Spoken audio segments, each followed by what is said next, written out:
In case some of you are new to this room, I'll introduce myself again. I'm Lynn Mono. I'm the director of Watersheds United Vermont. It's been a great day. I think the theme for me, one of the themes is like there's so much to talk about, which is why we ended up in 3 different tracks. And then even within each of these sessions, I feel like we could have had 2 hours for each of our speakers. So thank you for bearing with our very quickly moving schedule. And I'm going to introduce our last panel, which I'm excited about because I feel like it's probably the most intriguing and mysterious of our titles. So we are going to hear from 3 different people talking about telling the story of place and impact, community, cultural resources, and monitoring. And I'm going to first welcome Laura Weston, who we're so thrilled could be here despite being on crutches. And Lauren is the district manager of the Franklin County Natural Resource Conservation District and has been so for the past 4 years. And then we have Meghan Arpino, who's a hydrologist at Stone Environmental. And we also have Evan Carlson, who is with Whiteout Solutions. And I'm going to turn it over to Lauren first. So thank you.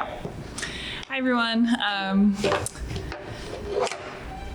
just going to own, I prepared my slides before my knee surgery 2 weeks ago and have looked at them a few times since, but, just bear with us. All right, so a lot of what we're going to talk about today is the Johnson's Mill Dam that was removed in Bakersfield by the Franklin County NRCD in 2021. And this team has been doing a lot of the monitoring and the design of the dam removal. So it's going to be a kind of comprehensive thing. And we're going to tell this story of telling the story by telling you a story. In theory. Oh, of course. Ooh, okay. Oh, it's the left one? I don't know. We're going to play a fun game too. And so what I really want to start off with is just thinking about why we do this work. Like, you've been to a bunch of series today about doing the dam removal or doing the culvert replacement. But like, when it gets down to it, we're doing this work to help a place go back to what it used to look like. And so I think that's really important to not lose in the nitty-gritty of the regulations, of the hiring the contractors. We're really here to serve a place. And so that place comes with a community, for better or worse. And I think at the end of the day, you need your landowner who owns the dam to want to take the dam out. But you also kind of need the rest of the community upstream and downstream to be on your side too. Because one loud voice in the room can really change the impact of what you're trying to accomplish. For example, the Johnson's Mill Dam is in Bakersfield, Vermont. And I wasn't around when we started chasing this dam, when my colleagues was here. And they were able to send out a bunch of letters to all the dam owners in Franklin County to say, hey, are you interested in removal? Luckily, Steve Cooper, who owns the Johnson's Mill Dam, said yes, was very enthusiastic, didn't want this on his books. But there was actually another dam owner in Bakersfield who took a little bit of coercing to try to get a hold of. And we got a hold of him, we got a yes, and then there was a public meeting. And then after that public meeting, the entire project was killed because the community was not interested in losing this pond that they thought was super important. So it's really important that you have your ducks in a row from the beginning and you know what story you're trying to tell and how you're going to really bring the importance of this work into the place. And I'll be transparent too. We're not going to talk about culverts in this one. It's a little hard to make culverts interesting and really tell a good story about them. We even chatted about this in planning this event. I was like, but one way that could come in, a lot of, we were chatting that there are some swimming holes in the scour pools downstream of culverts. So you can kind of think about that as we're going through this, but like dams are really, pieces of history and just story that make it easy to do this presentation. And so this is the Johnson's Mill Dam in Bakersfield, Vermont, on Witchcat Road. And we were very fortunate to be able to speak to the landowner, even though he doesn't live in Vermont, he lives in Virginia. And so he had inherited this land from his father, who had recently passed away, at the house where they grew up. Found out right before construction that there was also a daughter who also owned the parcel, and we ended up getting her approval before we removed anything. But make sure you know who owns the thing you're trying to remove, because you can't really put it back. But this site has been a swimming hole for years and years and years. The whole community loved it. There's a waterfall upstream. It's beautiful on a tributary that goes into the main channel, not on the main channel. And then just one other piece that I thought was like beautiful about this site. We ended up hiring a contractor to come and do the work, and one of their excavators, actually, his aunt, or would have been his aunt, actually died on this site when she was a little girl from a logging accident, because it was a lumber mill. And so it was one of those like you don't even know what stories you're getting into when you come onto these sites, and just the things that are going to give you goosebumps at the end of the day. We're also kind of convinced that the house is haunted, so that's fun too.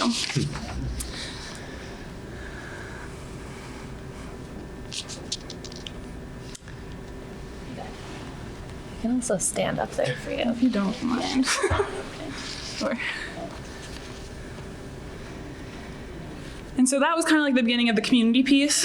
But one of the stories you do get to tell in a dam removal is the cultural resources piece. And I know I've heard references to the cultural resources throughout the day in various tracks that I've been to. And it's often thought of as this kind of begrudging thing that you have to check the box for because of how you're getting your funds. But it's actually a really useful tool in telling the story. I don't know how you could time it so that you got money for cultural resources before you got money for the dam removal, but I think that would be a really cool idea to really understand why the dam's there, what's happened here. And it's a useful tool also because it helps tell you the story of why is this place the way that it is? Why was this dam built the way that it was built? And how can that help inform how we take it apart? Which I think is a really good engineering tool. And then also, like, how does the community feel? Whose work are we undoing? Is a really big question that I don't think we ask a lot. Like, we are here in this place and time making a decision that we think is right to remove the dam, but these projects require so much humility to understand that, like, someone also thought putting the dam here was the right thing, and it was. And so I think just really making sure that you're checking your own confidence at the door, and making sure that you're really putting yourself in that place before you undo something that you can't redo. Oh, yeah, I'm just gonna point it at you and that'll work. This slide is intentionally text heavy because this process is heavy. Working through cultural resources is prompted by the question, will the proposed undertaking involve any ground disturbance?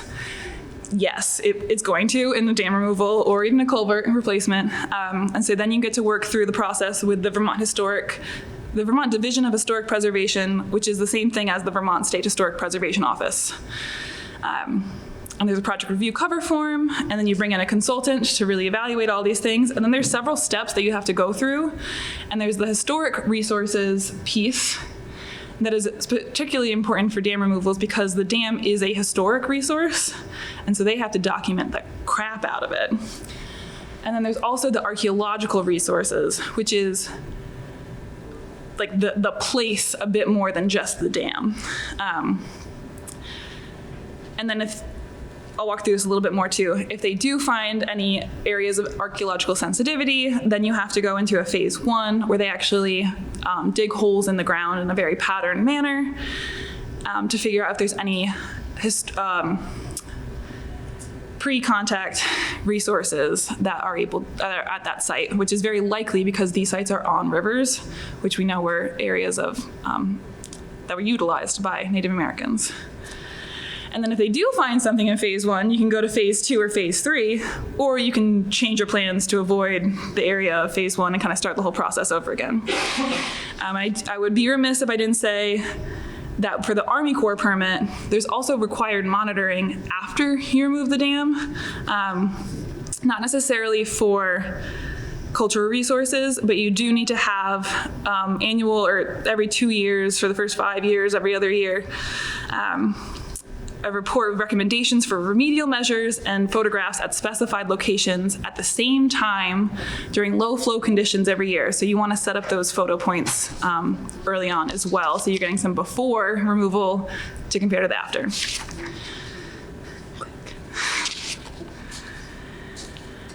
If you've never read a historic resources report, an archaeological resources report, I highly recommend it. They are the coolest things. I think in another life I would have done that job. They are like forensic, solving the mysteries of the past of the place. And so the historical resources report really gives you a deep understanding of the standing historical resources within the project's APE, or the area of potential effect of where your project's going to happen. It also gives you just like really good information on the environmental setting. So what did this land look like? Was it forested? Sorry, I have all these notes of all these things I was going to say, but I'm trying to not talk for 20 minutes. It also gives you the historic background of the town, like when the town was incorporated, which is just fascinating to me. And it really tracks who owns that piece of land over time and tells a story of who those decision makers were and why it's important. And for this dam in particular, the Johnson's Mill Dam, there's articles in the St. Albans Messenger from like 100 years ago talking about this dam and talking about the people who lived here and floods that have happened here. So this is also a plug for local media. Don't let your local newspaper die because this information is important. The information that the consulting archaeologists were able to find for this found history of previous floods, of how many times this dam has been rebuilt and what they did each time they rebuilt it and why they did it. And it really helps you understand what you're doing and the impact that it's going to have. And so this particular dam was built in the 1800s, and then it was rebuilt several times. And in 1975, the administrator of the estate, it had no longer been working as a sawmill for a couple years, and they sold it to Perry Cooper, whose son, Steve Cooper, is who we ended up working with to remove this. And then in 2019, while this project was going on, the dam actually breached itself during the Halloween flood of 2019. And so it's important to just keep documenting the whole time you're working on a project. Also in the historic resources is they'll provide you with this awesome layout of like how they think the dam was built and also why they think that it's important for historic resources. So they'll point out to you why this type of build for this type of dam was critical in early Vermont history, which I think is just, once you remove the dam, the interest for the dam goes away. So really like taking the time to do that work right, I think is really important. I'll click. There's also, so the work that the also I'm not a consultant on archaeology, but like this is my understanding of what happened based on their reports. There's these mapping tools that they use to figure out where there would be high levels of sensitivity for pre-contact Native American land use. And on this site, there was a couple areas where they thought, in yellow on this side, where they thought that there might be likely chance to have pre-contact artifacts. Click. And so then in those areas, they went and they did a phase 1 investigation, and they dug their holes in their set out manner, which is, again, just like such a cool job. Go ahead. And so once you have all that packaged up together and you're ready to go, remove your dam, you gotta go remove it. And so I'm kind of jumping fast forward in time for you. I apologize. In 2021, the dam was removed. Honestly, according to plan, it went pretty smoothly. It was done in like 7 work days. It was very quick, it was very fast. We left a ton of sediment behind intentionally. It's a very rural setting, and we wanted to keep costs low. This project ended up costing a little less than $100,000 to actually implement. So for scale for you guys. Click. And one of the best things that we did and that I highly recommend is just inviting the restoration community to your project site. We did a Vermont Dam Task Force meeting about 2 months after dam removal at this site, and we really talked a lot about what questions we had for this particular site. Because we left so much sediment behind, we were able to really scope this whole idea of like, hey, we want to monitor this place long term. And so that we did, with some funding from LCVP, which was great. But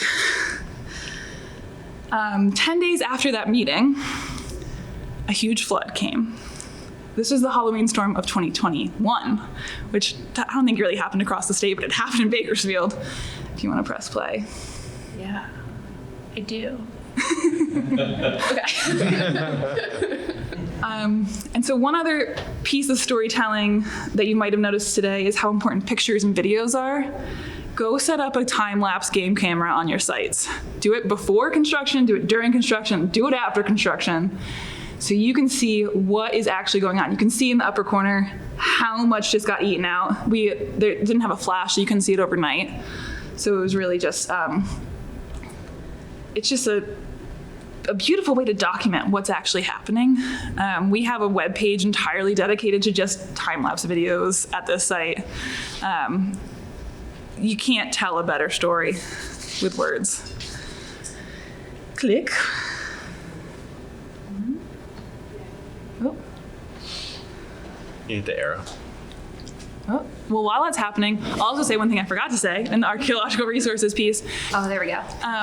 So you have to do all this archaeological work to get your permits, but it's also important to involve your local Native American community in this work, and I think sometimes we forget to do that. I know we did for this dam, and almost did for the other dam we're working on, and luckily someone on my team, Mel on my team who's sitting here, has been building a relationship with the Abenaki Nation of Missisquoi, and she's been going to their tribal council meetings every month for the past year. And through that relationship, we've actually determined that they would like to be on site anytime that we're doing excavation work, and that they need 2 weeks notice. And so I think it's just really important, like, you are disturbing the ground where people have been, and it's important to respect that and to honor that. And I just wanted to really highlight that. I know I forgot it at first, but circling back. And then I think this is my last slide, and I'll hand it off to Megan. With that restoration community, you know, they were there right after construction, before the first flood, and then we did another event 2 years later to really talk about how much the site had changed.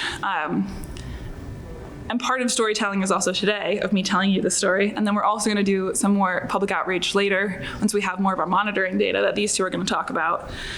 But through this whole work and through this relationship with the landowner too, he has expressed a lot of interest over time about maybe conserving the entire parcel. So we've worked through a lot of options there.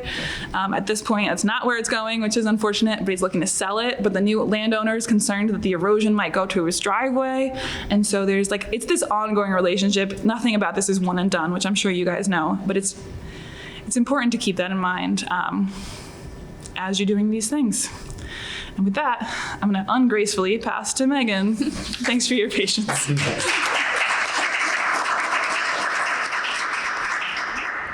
Thanks, Lauren. Okay, so we began this 4-year monitoring program in 2022, and we're currently in year 3 of data collection. That photo up there is from during construction.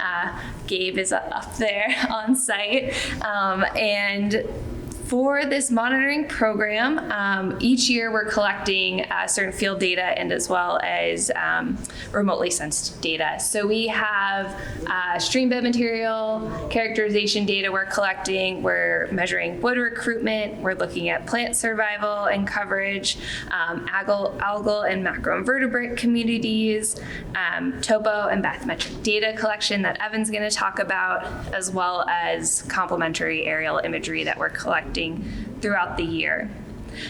There's a reporting component, so we're summarizing our data annually, and then we're currently entering into like a larger data analysis phase, especially looking at the sediment deposition and erosion dynamics in this system, where we had that low sediment removal scenario in this final year. So we're doing a bit more of the data analysis this coming year.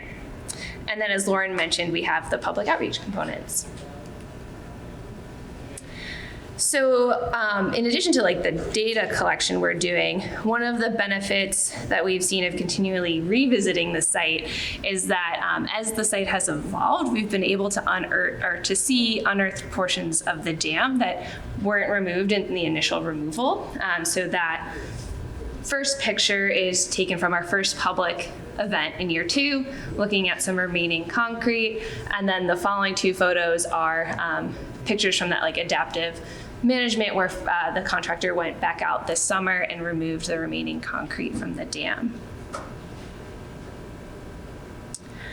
And these 2 maps are just showing our entire monitoring extent. The one on the left shows the entire almost 85-acre extent of our aerial data collection in that teal outline.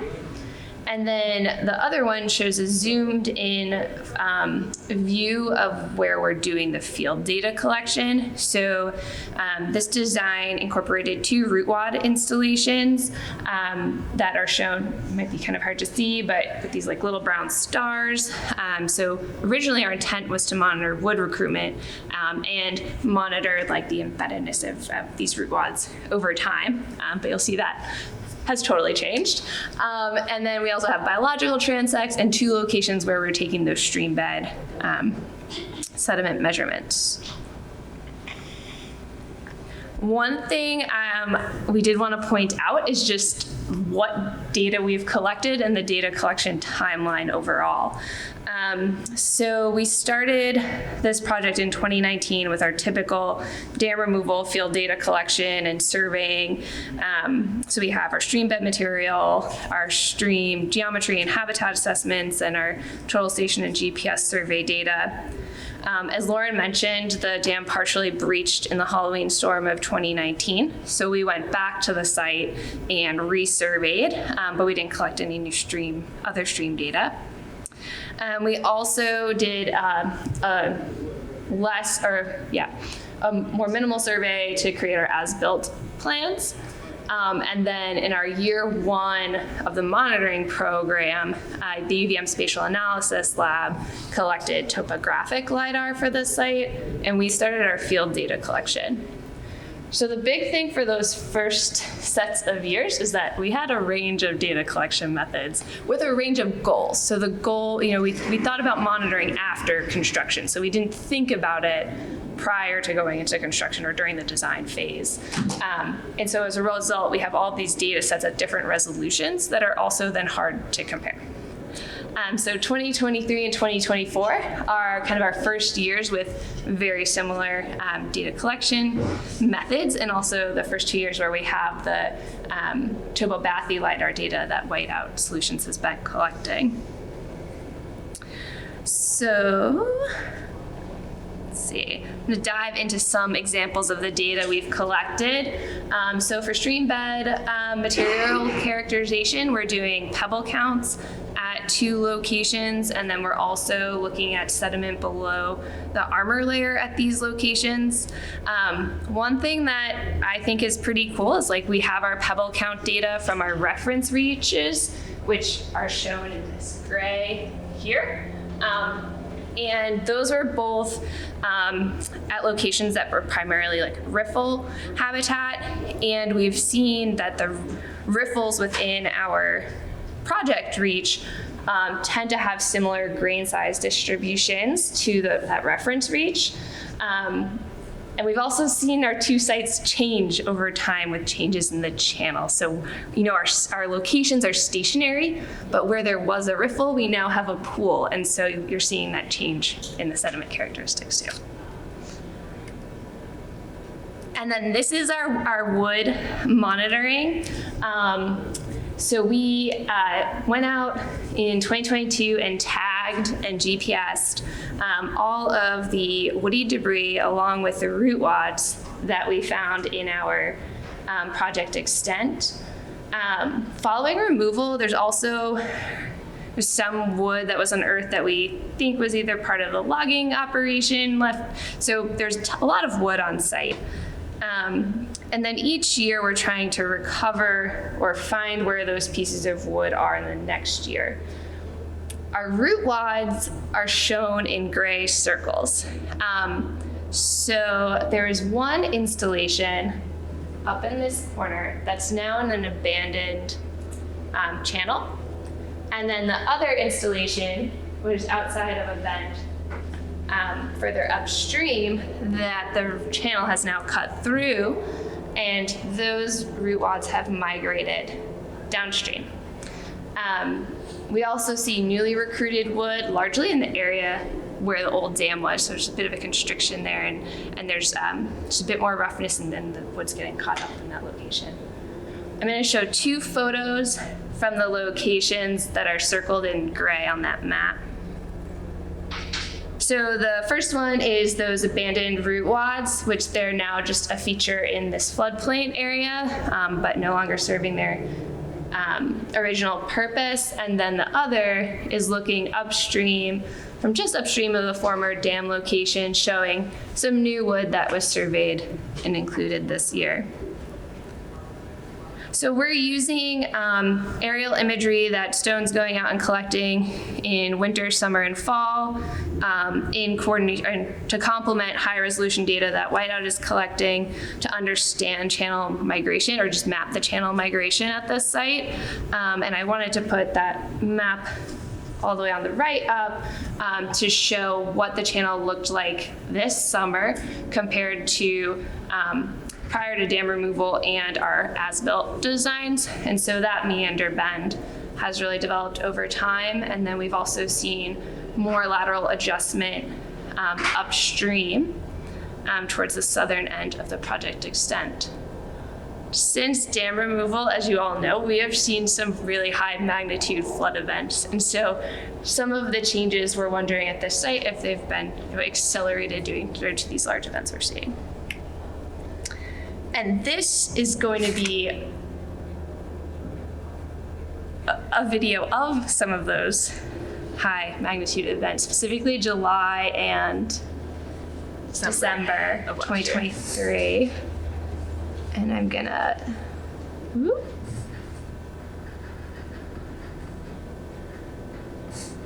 This is the second location of a time-lapse camera, so I'll have a couple out there. And we were gonna try and speed, oh, well, maybe I won't. That looks pretty good. Yeah, okay. The date is now July 9th, 2023.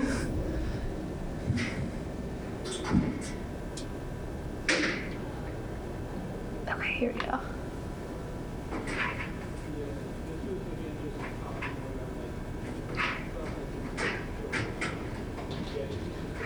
You'll see the root wads now, where they were deposited on that point bar in the meander bend. And then I'm gonna fast forward again to December.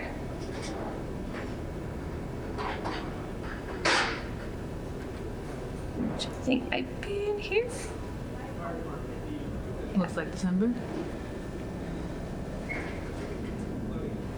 You'll also capture all the wildlife that come through, which is like the best part. There's a resident blue heron that lives on the site. It's gorgeous. And I guess I would, I'll just watch this first. Yeah.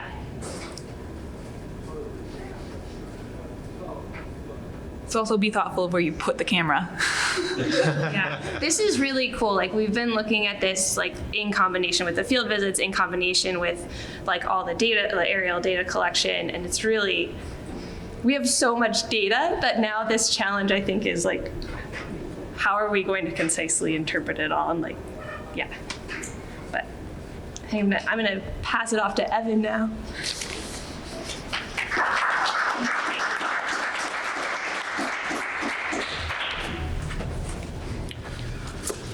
Thanks all. Can everyone hear me okay? I tend to speak a little quieter, and so I don't want people to not hear me or put them to sleep in the last part of this presentation.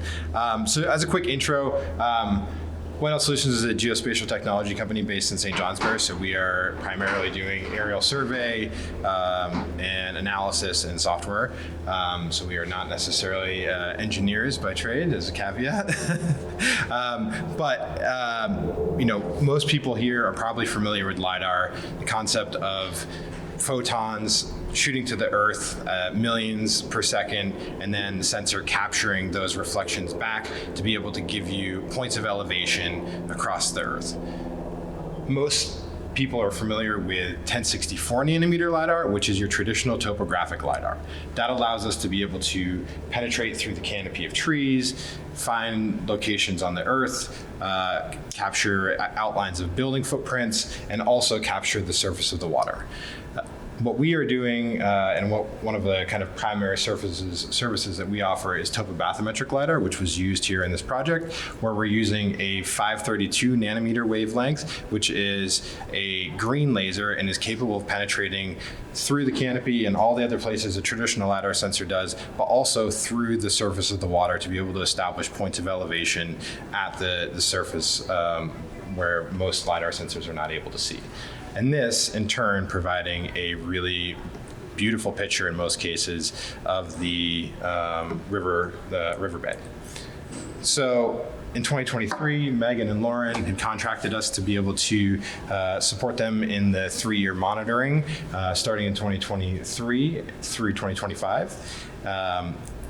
Again, in most cases, people are familiar with LiDAR from the perspective of topographic LiDAR and also probably the 3-depth data that is provided through USGS or through via VCGI. That data is really incredible for being able to do kind of large swath analysis.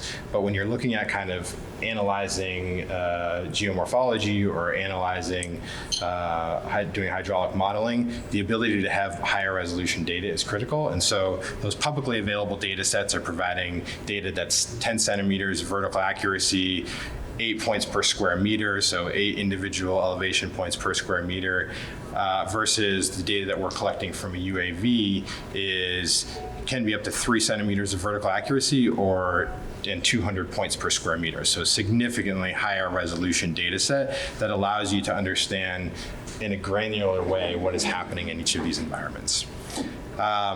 So what you see here on the left, RGB point cloud. So this is essentially a realistic representation of the environment at the date of the actual survey.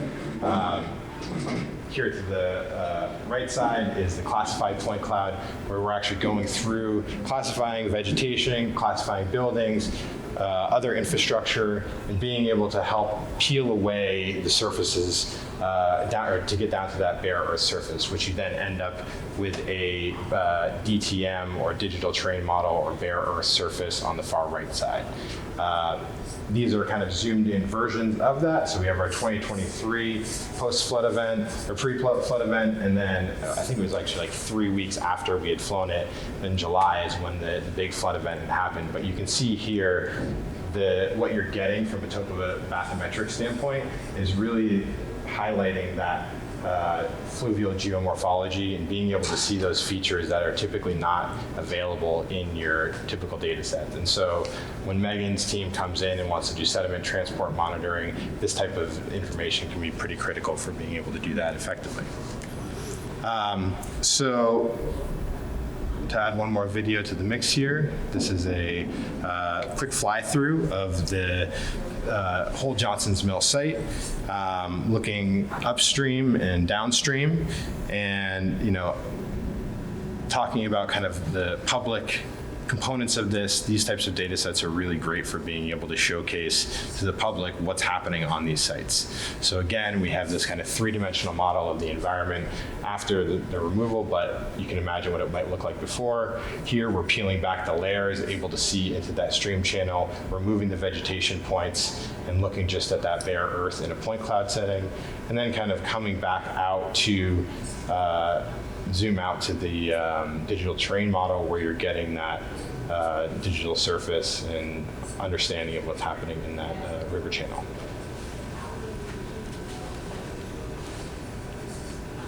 Oops. So the other component of the monitoring work that we're supporting is multispectral imaging. And so we are collecting 5-band multispectral. Most people are familiar with RGB imagery. This is adding near infrared, red edge, and IR to the actual imagery. And so with that, we can do deeper analysis. We're providing NDVI, NDRE, MCARI, and RTVI core, all different spectral combinations to be able to do vegetative analysis of the changes that are happening on site. So you can see here on the left-hand side, we have our RGB images.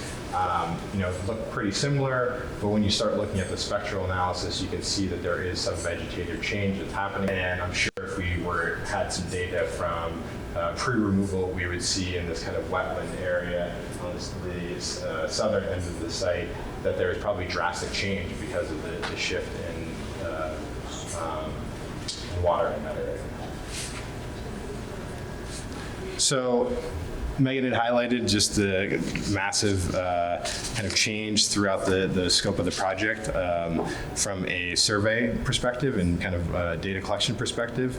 A lot of different techniques were used, but from our perspective, the kind of ideal scenario is to really establish the consistent methodology through the entire project scope to allow you to really do that more holistic analysis, really looking kind of pre-survey or pre-design all the way through the monitoring cycle, and being able to open up the opportunity for kind of change detection analysis and a kind of more holistic approach. So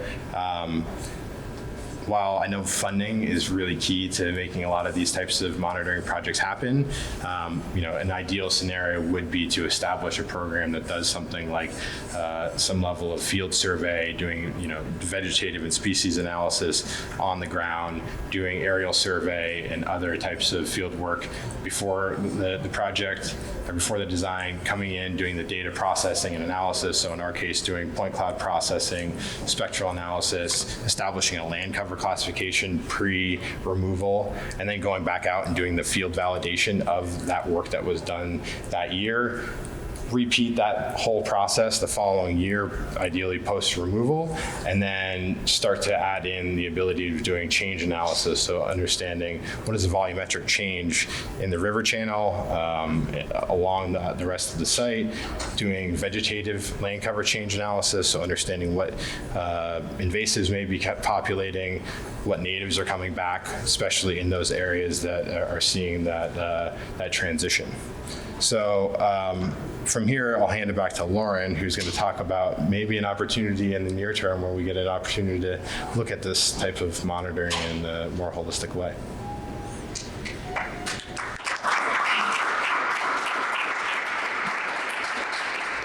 So as these two lovely humans have said, we've learned a lot from the monitoring at Johnson's Mill Dam, and it's raised a lot more questions, which is really fun.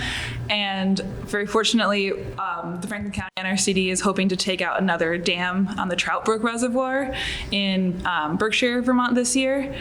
And so we are in full-on fundraising mode to figure out how to get the implementation done, but also we're asking kind of these big questions of what kind of data can we collect pre-removal? Because that's something we don't really have for Johnson's Mill. And after seeing Johnson's Mill and how wildly different it's looked every single year, these are important questions to ask, and we really want to try to answer them comprehensively. And so we're hoping to find some funding to be able to get all of the pre-removal data that we can at the Trout Brook area. And some of the lessons we've learned too have informed how much upstream and downstream of the dam we really want to capture in this analysis too, because it's not just about the impoundment. It's about all the sediment that you're moving out of the impoundment. Where the heck is that going? And then we're also hoping to continue monitoring at Johnson's Mill Dam, because the idea is that you monitor until you find it at its kind of stable equilibrium state. And we are clearly not there. This site has kept me so humble. And it's always an adventure. I always get nervous driving out to it because I'm like, I wonder what it's gonna look like today. And so I think until that happens, because of how much work we've already put in, it feels really important to keep doing that work year after year, so that it can be applied to other dams around the state. Obviously, every dam is in its own environmental setting, and like what we find here might not be the same as what you find somewhere else, especially maybe not in the Lake Champlain Basin. But I think it's a really great starting point for Vermont. And it's been so fun to learn this site and really like feel like I'm a part of it. So we did submit a pre-proposal application to the Lake Champlain Basin Program's research round. We're hopeful, and if not, we will figure something else out. But that would just be for post-removal monitoring, because one of the fun things you guys are all aware of is timelines of grants don't line up with anything. So we're hoping to figure out how to fund the pre-removal data collection too. And if anyone has any ideas, pass the mic to you. And then I'll have you click to the next slide. But these are some of the questions that we're really interested in trying to answer, and also that the Lake Champlain Basin Program was trying to answer. Like, what metrics do matter? What level of funding for these high-level and expensive tools to track this information?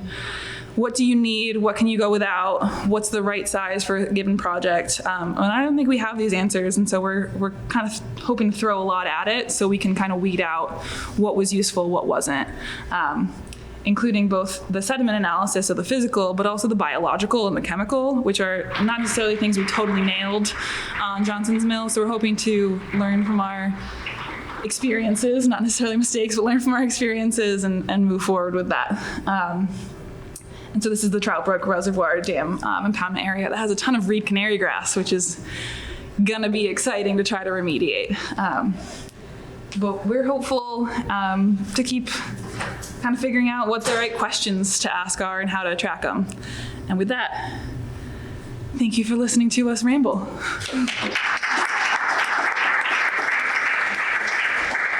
And thank you all so much. It was really interesting to hear the whole story, and I'm particularly intrigued by the questions that are still remaining and the sort of like humble approach of like, we don't know exactly what's going to happen and let's try to figure it out. Curiosity versus being, I mean, there may be a little trepidation as you go to the site, but like, I appreciate the curiosity. So I think we have about 5 more minutes to have a couple questions before we all move downstairs to the final wrap-up panel.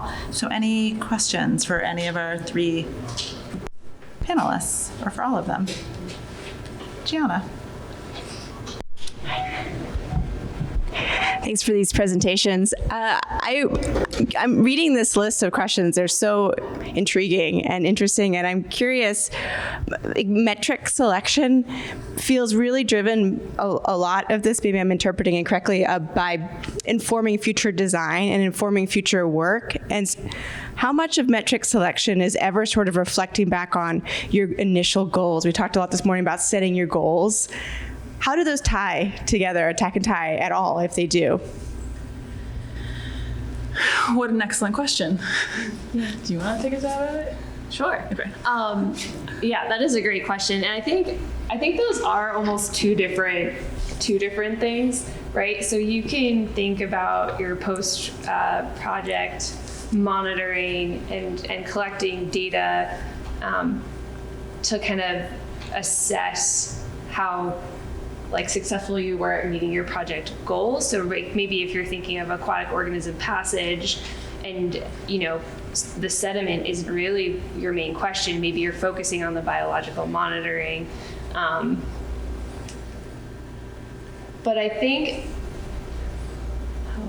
and then the other part was to inform future design. Yeah. I think we all kind of know there's not as much monitoring as we would like to help inform future design. Like, we often revisit our sites and we learn in that way. But the more we can figure out the metrics that'll help us understand the impact and inform design practices moving forward, I think that can be helpful. I think one of the things that I've taken away from Johnson's Mill, and I don't know if any folks in this room were in Roy's presentation earlier, but especially with the root wad installation, taking that approach of maybe less is more when you're in a setting where you're going with less sediment removal, and that's the strategy here, right? We were in a high-risk location. Maybe the less is more until your pilot channel has had that time to really naturally adjust and find its way through. Yeah. So I don't know if you're even, then it's thinking about the timeline of the monitoring. Like, do you really want to come back 5 or 10 years from now versus the year after kind of thing? Yeah, I think one thing that's interesting is, when you look at the kind of shorter time scale, immediately right after you're going to see some level of change, but is that 2 to 3 year period actually going to present enough change to quantify something drastic, or do you need that 10-year span to really be able to notice the impact and inform future designs? But ideally you're doing it across every year, every day of the year, but then you have to have someone full-time monitoring and analyzing that data, so that's also impossible. That's why the time-lapse cameras are so great. You can just chuck them out there. Any more questions? Yeah, I had a question about the LiDAR, and I was wondering if you could detect the larger wood with either the traditional LiDAR or the topography. Did you scrub that out? Yeah. And yeah, I guess particularly thinking about, do you need the topography to detect the wood, or could you use the public use data somehow? It depends on the resolution. So actually Vermont has a new set of LiDAR data. It was mentioned earlier today, but they actually have QL1 high quality, which is actually even more than the 8 points per square meter. And so ultimately, if you think about a meter and 8 individual elevation points within that, chances are it's not going to accurately represent a log or some type of debris in the water. But when you look at 12, 20, 30 points per square meter, you start to get to a place where you can actually have some illustrative or representative elevation points of it. If you're doing traditional topographic LiDAR and flying a drone, that's certainly less expensive than what we're using. You can start getting some of those features brought out pretty easily, and it is absolutely possible to do that. The topography helps you understand that submerged aspect of it for sure. I think the data that we collected this last year really represented the root wad movement, and I remember seeing that as a pretty clear indicator in that kind of new sandbar that was out there. There's huge logs that are very present and very visible in the data, and could be extracted and calculated and maybe even tracked year over year. So. Great.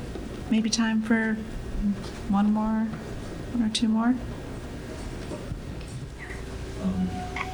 Thanks first for the presentation. It was excellent. So my question is similar to something I asked earlier, but I wonder if you can address the characterization of the chemical content in the sediment relative to what kind of mill was it? Was it a shoddy mill, cotton mill, paper mill, and what impact that has on the quality of the sediment in terms of toxicity and waste removal costs or delays because of that? So, Gabe, you can feel free to jump in here too. We didn't actually really do sediment testing at the site. We didn't, but one of the things we do look at is for like historical activities in the watershed that could have been potential sources of contamination. But yeah, so we didn't, and I don't think we did phosphorus testing either. I don't think so. Yeah. It's mostly sand, so we didn't suspect that there was going to be contaminants attached to the sand. Okay. So great. I will say one of the things we have noticed since removal is a very strong orange color, right kind of at the foot of a lot of the sediment we left right upstream of the dam removal. And that's led to some head scratching. And I think kind of what we've theorized is that the areas where the sediment had accumulated have become oxygenated because they're no longer submerged, and all of this iron is just leaching. It's bright orange, very concerning. Yeah. And actually we had a farm downstream really come chat with us about what it was going on and if it was going to hurt their garlic crop, and we're able to say no, but it matters. Yeah. All right. Well, another round of applause